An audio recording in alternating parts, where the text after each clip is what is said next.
Virginia S. Cayon, our area consultant, and the father of the municipality of Oslo. We have Honorable Mayor Ronald L. Guaren.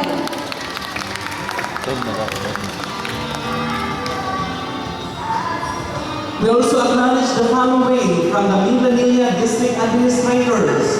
We have Mrs. Eutychia L. Alday. Thank you so much, ma'am, for coming. We have Senita O. Beso.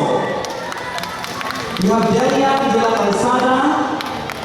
We have Mrs. Mimare Hernani. And last but not the least, we have Mr. Adolfo Hermetes. Thank you so much, and welcome to Oslo once again.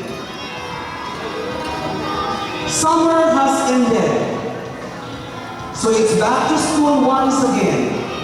But before the school year officially opened, the Department of Education launches the Brigada Eskwela, which is also known as Bayanihan para sa Paaralan. This is a voluntary effort of teachers, parents, and students to prepare and do minor fixing and clean-ups in preparation for the upcoming school year. The program was implemented in 2003 by the Department of Education. Its main goal is to prepare the school for the start of the new school year.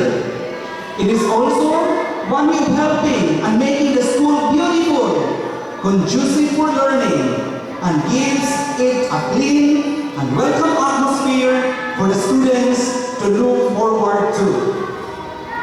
And at this juncture, ladies and gentlemen, may I call on the principal of Oslo National High School, Mr. Florencio J. Tapiste, for his welcome address. A big hand for him.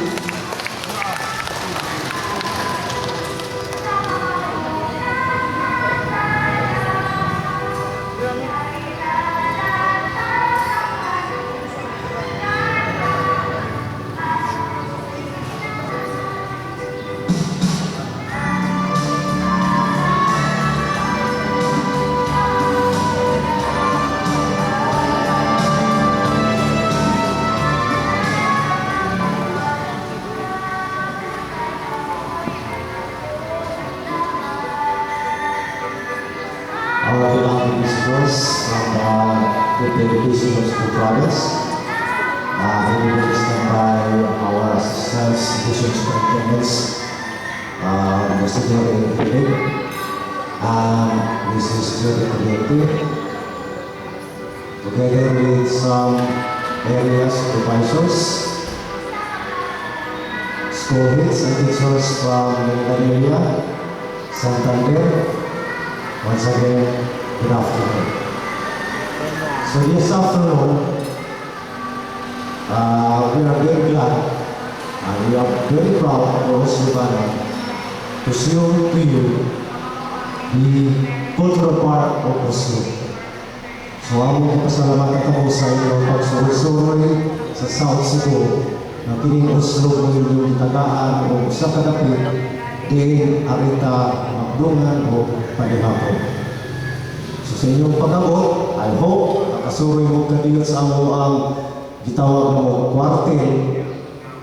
Kaya nakahangat sa buo prisko nga hangin sa baybayon na naka-observer sa musamong simbahan na bago sa nasunog karon bago sa panapulihan umano.